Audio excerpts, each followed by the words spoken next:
And in Vernon Parish, the school district held a ceremony to celebrate the implementation of the Defense Community Infrastructure Program, which addresses quality of life enhancements in military communities. Colin Vijos has the latest from Leesville.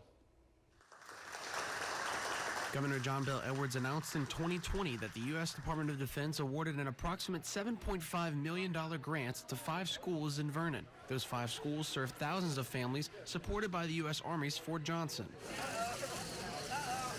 Now, a fund that will support students and military families will be brought to life in Vernon Parish. There's not a community anywhere in the country that is having more of an impact on our country and on our security than right here in Leesville, in Vernon Parish. More than 2,000 military children attend Vernon Parish schools, accounting for roughly 1/4 of total enrollment. The Campus Connections and Learning Spaces project would deliver state-of-the-art indoor and outdoor learning settings with cutting-edge wireless connections, digital displays, and interactive learning aids to children from military and civilian families. Overall, what it does is enhance our educational opportunities for our students.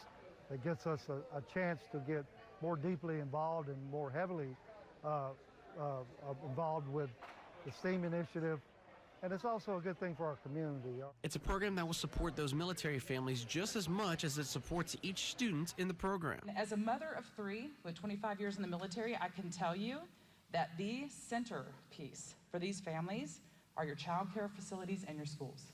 That is where the sense of one community is felt the most. Louisiana Economic Development will provide a 10% match for the Department of Defense award, which will enhance the 5 schools even further. Williams says this program shows the direction that education is heading. Now you have kids, you can look around, you see elementary kids that are flying drones, and elementary kids that are doing robotics.